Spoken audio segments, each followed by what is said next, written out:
Three, two, one. Hello, everybody, and welcome to Come Rain or Shine. Thanks for being with us today. So I have a guest with us, a former Disney cast member who I worked with at Epcot, and we reconnected after a long time, and Alice and I caught up, and she has a great story to tell. And also her has a new book coming out in November, which we're going to talk about because it is the ultimate, I think, Disney-esque kind of book. So a quick background: Alice was with the Walt Disney Company for 23 years as a writer, facilitator, entertainer, and did a lot of projects there. And she's currently now the senior VP of ideation experience design with the DTGO group, and is also a freelancer and very creative. And she sent me her book. It is fantastic. And it's called Tell Your Story. So before we get into her book, like we always do, we're going to introduce Alice and we're going to hear her story. So Alice, how are you this morning? I'm good. It's good to talk to you, Dan. Well, it's good to see you, and thanks for being here today. So Alice, give our listeners a little bit of background of your story, maybe some insights kind of with Disney, and then we'll dive into the book. Yeah, absolutely. Well, that's my story really starts with story. It's always been kind of my driving passion, even as a kid. And I attribute it to my dad being in the Navy. Now that sounds like a strange connection, but we moved around so much that when I would enter a new school or enter a new group or new neighborhood, it was really clear to me that telling a story, and telling a good story, was a way to create a connection, and then asking another kid a story. So even if it was a story about, what my puppy did today, it was some little way of getting to know someone and making a connection. So that drive to tell a good story has always been there. And then I was a performing arts kid. I was taking piano lessons and dance lessons when I was 4 and 5. And then that morphed into theater and acting. And so then that just shaped where I was really telling the stories on the stage. But even that I found was the way of really connecting with new groups. And ultimately, my dad's last post was here in Orlando. There was a Navy base in Orlando in the 80s. And this was where he retired from. And when I got here, I was like, oh, I really like Orlando. I really don't want to leave. I don't want to drive on a hill. I don't want to ever have to do snow again. And so Disney World Epcot had just opened.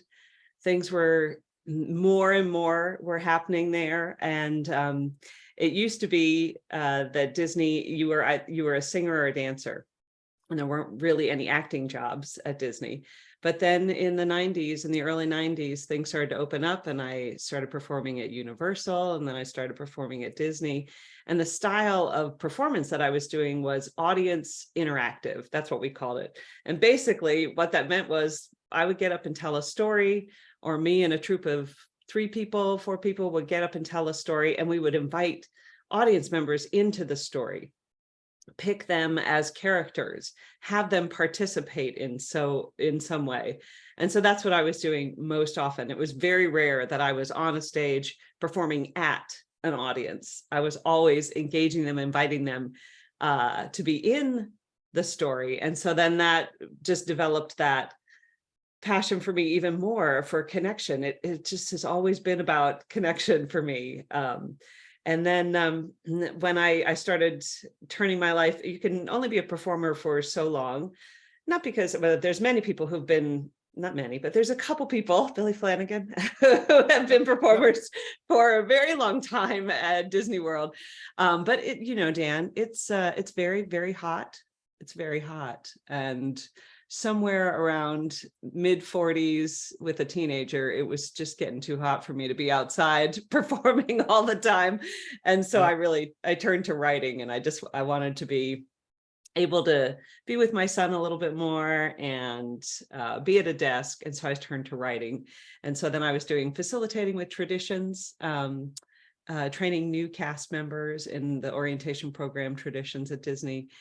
Did a little work with Disney Institute and did a lot of work with Disney Event Group as a scriptwriter there. And so then that helped me transition into the writing portion.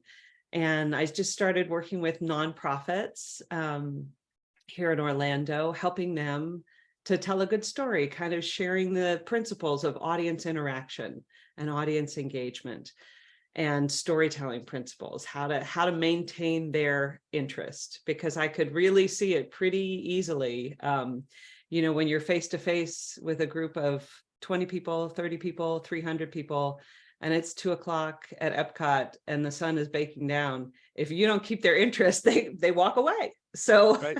I really learned really quickly how to keep that interest. So I just turned that into a training for nonprofits, and then started working with small business leaders. And that's what led to the book. I really took that training and turned it into a book where I can give those tools on how to tell a good story, how to stay connected, for small business owners, for nonprofits. I feel it's so much pressure these days. As people are starting their businesses, they have to tell their story, and they have to tell it in a multitude of forms. You got to get up on the stage and give a presentation and give a keynote and give a PowerPoint. You have to be in a boardroom.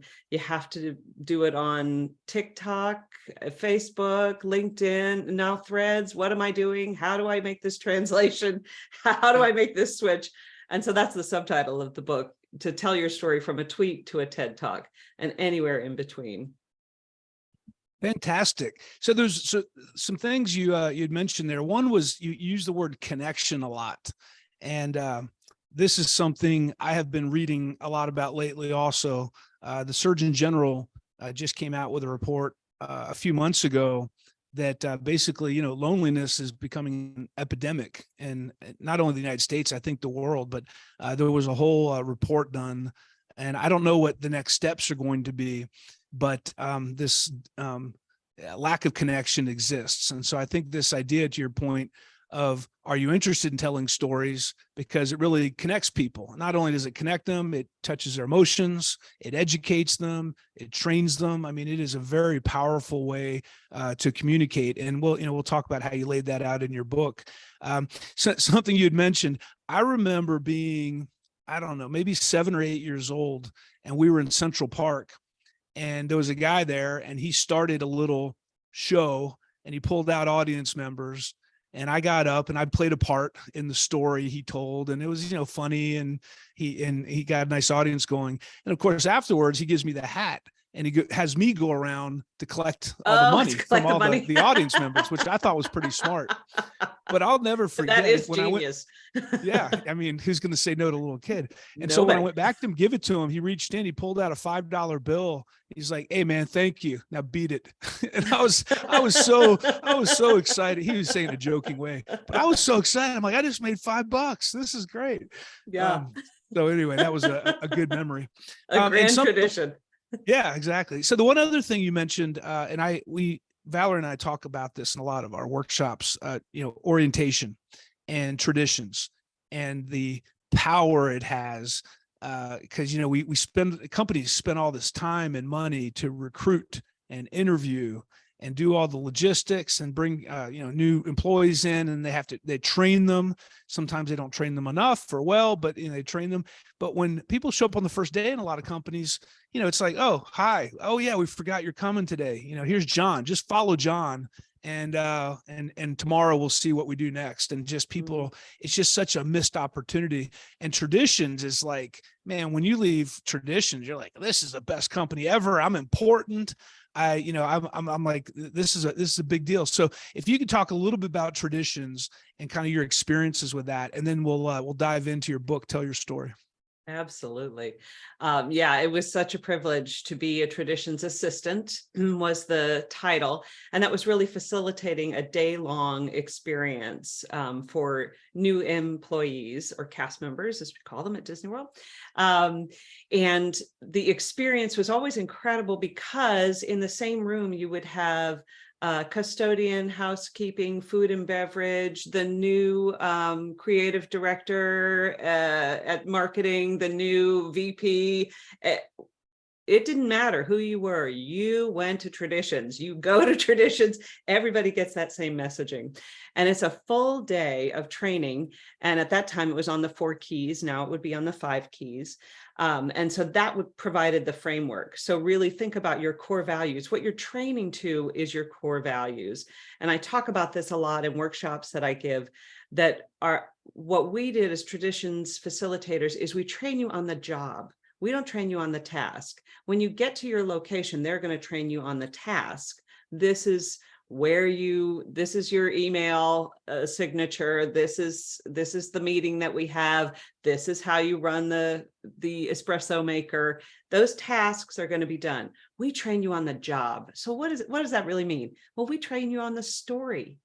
When we talk about our customers want to be invited into a story. A hotel can't just be a hotel anymore. A supermarket can't be a supermarket anymore.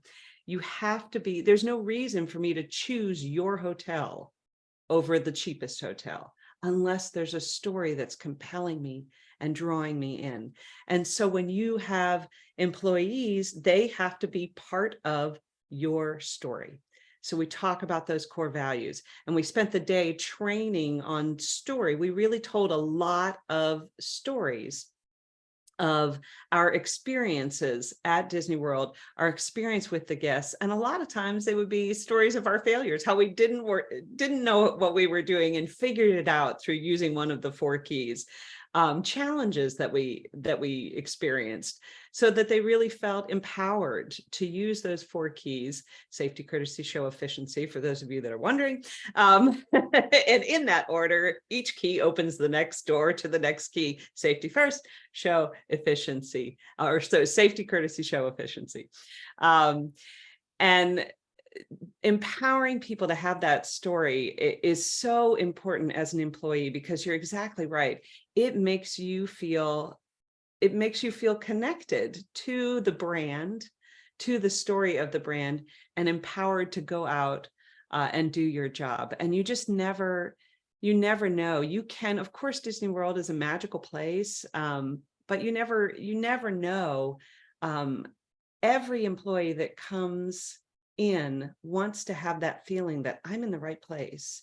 This is their life. This is their life path, and a decision that they've made. I tell this story in the book, and it was a powerful moment for me. I was leading Traditions for a group of Brazilian teenagers who were coming to Walt Disney World to be lifeguards.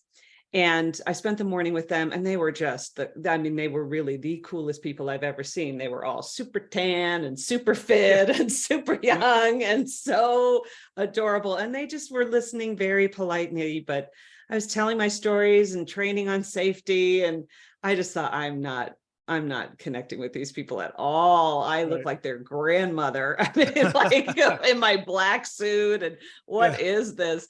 And I thought, well, we'll just keep going. And then at one point, we take a field trip out into the Magic Kingdom, and we came in from backstage, and we walked turned down Main Street.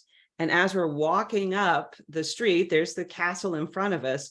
One of these young men, 18-year-old young man, puts his arms around me and puts his head on my shoulder and starts crying. I mean, he is crying, and there's water. I mean, he's wetting the top of my blouse, just crying. And I looked at him, and he said, "This is my dream come true." Wow. To work here. And I was overwhelmed. And so then I'm linking arms with all of them, and we're all walking down to his dream come true. Now you feel like, oh, that can only happen at Disney World. But honestly, if you're an employer and someone takes a job with you, that is their dream come true. They want this to be their dream come true. They want this to be their life. They want to be successful. They want to contribute. And so sharing your story, sharing your core values, and investing your story in your employees empowers them. It empowers them to live out a more purposeful work life where they're really doing their job, not just their daily tasks. Very well said. And to your point, I really am a big believer, when you treat people professionally, they become more professional. When you set higher expectations, people will work up to those expectations. And I just think companies don't always do that. And to your point, setting the example on the first day of here's how important your job is, and you are here to make magic, and you'll learn tomorrow what your task is, but that's what you're here to do. It's pretty inspiring. And like you said, you don't need a Cinderella's castle to pull that off. You just need to treat people with respect and make sure they know how important they are, no matter what job they're doing. And that's a big thing I've learned actually doing some work down in Brazil. Every country has different hierarchies and class systems, and the United States does also. But one of my big messages here is no employee in your company is more important than any other employee. I don't care what your title is. No one is more important. Everyone has a different role they play, and that all comes together. And that's how great companies operate. And so I really have to explain that here, because I said, forget about salary, forget about car, forget about all the titles. Everyone has a different role to play. And if you can make sure that everyone knows that, it just creates an environment where people feel respected, and, people want to know they matter. So important.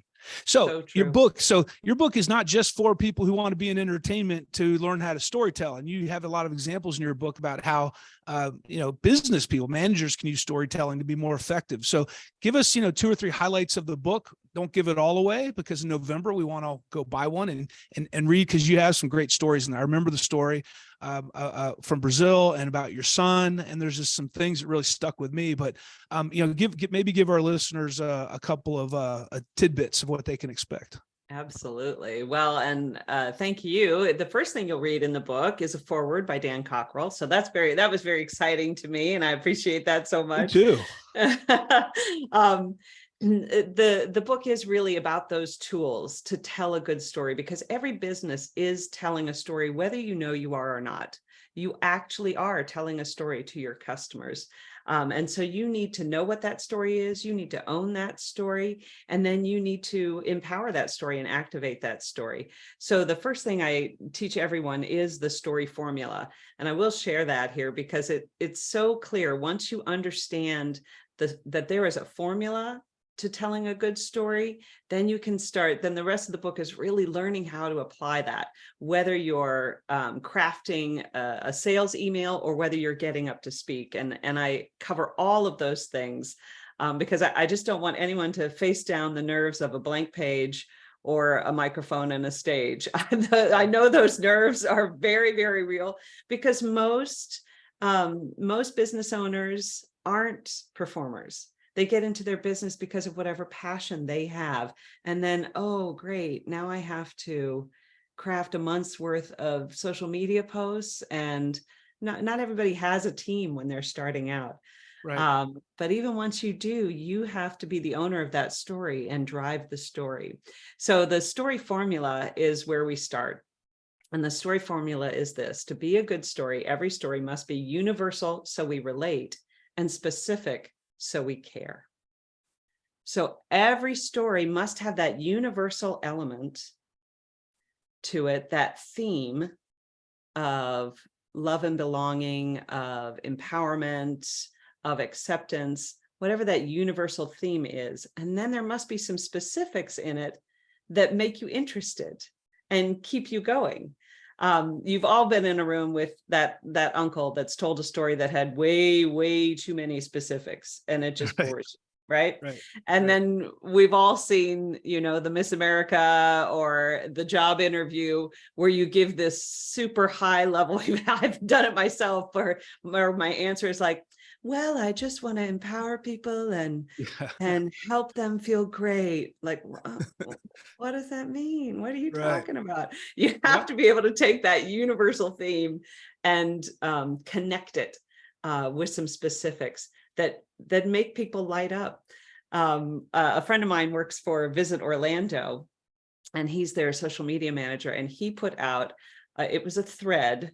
I use the word tweet ubiquitously with post, but on their new threads, he put out a thread that I just thought beautifully captured the story formula. And he was starting on threads, and he put out this thread that said, another vacation thread, Mexico or Canada, if you know, you know.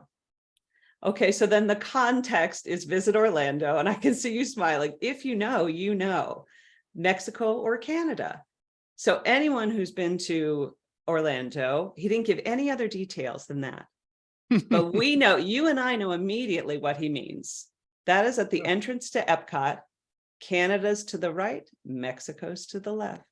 So Right. that's what he was polling people. Which Are way you do you going walk? clockwise or counterclockwise? I'm always Canada. I'm always to the right, end up in Mexico. But there was a great debate that then went on. So that all he did in that tiny little tweet, Mexico or Canada, was paint a picture. He painted a picture with that universal feeling of, what do you do? How do you run your life? I want to hear from you. You're the expert. And he created this picture where immediately people who knew what happens in Orlando and what happens at Epcot started to paint a picture in their own minds. They could see themselves standing there. They could see themselves heading to Mexico first for a margarita first before they head around the world. They could see themselves heading to Canada first.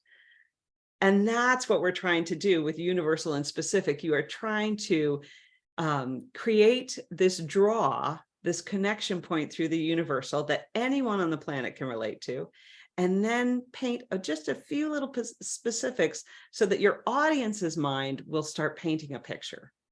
If you paint the picture with too many specifics, you'll overpaint it. You want them to color in as well. Yeah. And that was something that stuck with me reading the book. And here, I love cliffhangers. So there's a great story about Oprah Winfrey and her story, but we're not going to tell that, are we? No, you have to read the book. You got to read the book, but I think it was a great example of how they do that. So, as you mentioned, your book will be coming out in November 2023. Yes, November 28th. You can get the book at any bookstore, of course, and you can pre-order now and get the book. There's a lot of great tools. And then on my website as well, you can download a workbook that goes with the book. So there's an opportunity for you to reuse the tools that I'm going to give. There's over 50 tools in the book. And so it's really a chance for you to work out your story. And the thing is that your story is going to change. Your core story of who you are, the happiest place on earth, whatever those core values are, that's not going to change. But contextually, things change all the time. I used to write for a big church here in Orlando, and I wrote the drama, and I would always write the Advent devotionals every year for the lighting of the Advent wreath. And so you think, okay, first Sunday in Advent is the one after Thanksgiving, and it's always going to be this story, and the last one's always going to be this story, and then one's going to be the Three Kings, and one's going to be about Mary, and same story every year. But the same things weren't going on in our lives every year. The world had changed every year. And so there was always something contextually that could be explored, even with the same exact characters, the same exact story. Very good. So thanks for sharing that. And I love this idea. People love tools. They love these tools and tactics because, I read a lot of articles and books about various principles, but a lot of times it's like, okay, what do I do now? What's, what I'm inspired, but I don't know what the next steps are. So you can, I'm actually right now, I'm looking at your website, alicefairfax.com. We'll put that in the show notes. You can go there to pre-order the book. And I think on there, claim your bonus. There it is. You put your name, first and last name, your email address, and you will get the workbook sent to you. So Alice, besides the books and what else, what other services do you provide, or kind of consulting services? Yeah, I still do a lot of work with our nonprofits, especially here in Orlando. Every year I am the story coach for an organization called the Victory Cup Initiative, and it's a storytelling competition. And that during the fall every year, different nonprofits apply to be in the competition. 10 are chosen by a huge committee of volunteers who read every application. And then those 10 go through a training. I do a full 8-hour story training with them. And then they get up and they tell a 2-minute and 30-second story to a room full of executives, donors, community engagement people, all sorts of different companies in Orlando that have the ability to support and want to support nonprofits in our area.